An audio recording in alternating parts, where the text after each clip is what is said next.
What is going on, gamers? Today, I've done something very strange in Worldbox. I have built a Halo ring.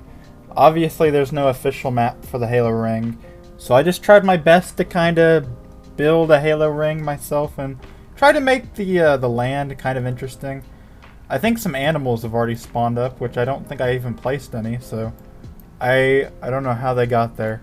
I really don't. I'm not gonna lie. I didn't place any.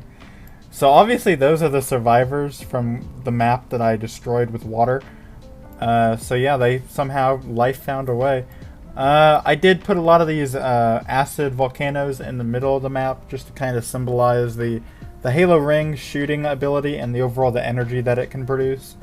And I also, just kind of built the ring. And yeah, we're going to kind of see what happens. We're just going to mainly use humans, and I don't know if they can make it across these mountains and kind of figure out how to sail through this somehow, but they're probably going to end up just dying in the water, so maybe I should add lots of piranhas, and I might do that actually.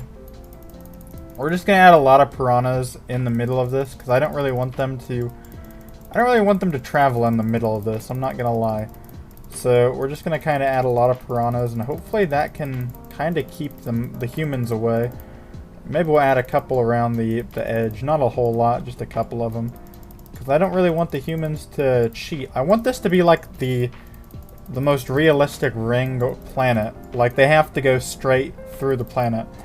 I think it'll be kind of an interesting scenario. I've never seen anybody build a world in Worldbox quite like this yet. So we're just going to, try it out. And we're just going to spawn up a bunch of different human factions just all around the ring, and hopefully, they can do something with the land I've given them. Alright, so I put down a lot of human factions. We're going to kind of watch as it all really plays out, and we're going to go into times 5 mode, obviously, so we can actually see the expansion a little bit faster. Obviously, a lot of factions are going to die at the start, so we won't be able to really take it all in, but hopefully we can kind of see the expansion play out. I want to see how the cities develop in these really weird type of biomes. We've never really done anything like a river world before, so I don't know how the AI really handles this, or if they just build in the mountains I've provided. I don't really know.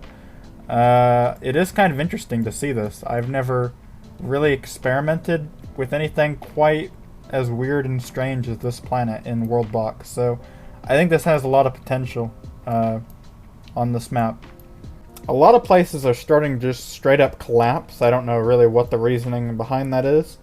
Whether it just be because the land just cannot support them, or whether it be from the conflicts that the world is facing. It's probably from the conflicts, I'd assume. And so far the yellow faction appears to be doing the best.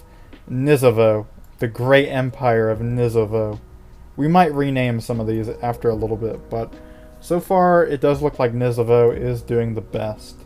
Oh, and as we just mentioned, Arena has been seized from Isowink, and now it looks like Akova could eventually... Ooh, but we're seeing it go back and forth.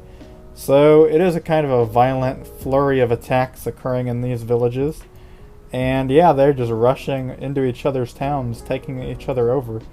So whatever occurs here could be very interesting to set the precedent of the future, and this city has just completely collapsed before our eyes, so this is a very interesting dynamic in the south building up between these two rival factions. Looks like Nevos is also having some issues with the Red Town, as we predicted. The Red Town, I assume, is going to win this at some point, but it still is anybody's game, so it is going to be hard to know. I think this is going to collapse, though. And right before our eyes, we see another major city collapse. And the green are getting really close to taking out Eurodork. So I do assume the green with Kanad are eventually going to take out this faction. But the green are, they're kind of not doing... Oh, and Nivos has been seized out. That is pretty big, but they still got Epigia? Apogia. That's how you say it. Okay. I'm sorry. These names are difficult to pronounce, and when you say them very fast, it is not very easy. But Apogia has turned into the new capital of Nevos. So the Red Kingdom is looking very, very good at the moment. I wonder if I should place a single orc tribe with like 10 people to kind of symbolize the Covenant invasion.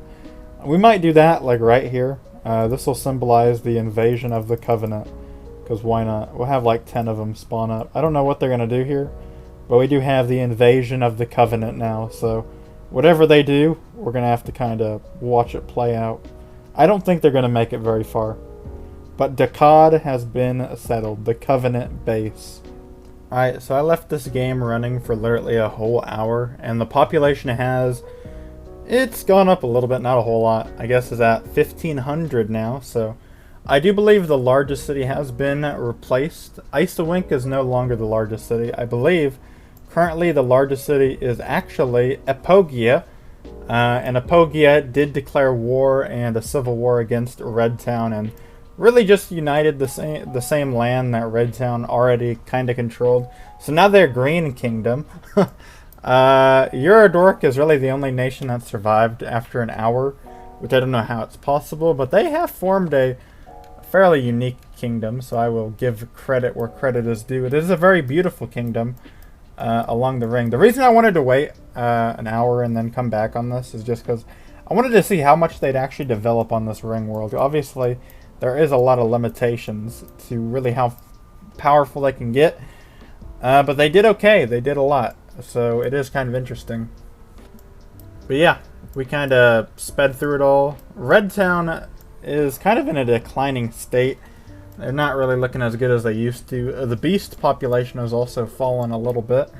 And the house population continues to rise, but not at the rate it used to. So we've kind of seen the world kind of peak around the 1,500 mark, and this is how the planet really looks. We got the Epogia Red Kingdom 2.0 rebellion type thing. In the north, we got Akova, who's a united Icewink and kind of the former glory of the Icewink Empire. And Eurodork just kind of survived the whole time, and they kept moving north. Not that I really don't think they'd survive forever, because they are kind of limited in really their power. But yeah, this is how the planet turned out. Hopefully you guys enjoyed, and I'll see you all for the next one. I might do some other cool maps in the future, like Final Fantasy, Mars Terraformed, and other really cool stuff. So if you want to see that, subscribe, because we gotta get them subscribers up, gamers. Not really, but yeah. I'll see y'all for the next one. And bye.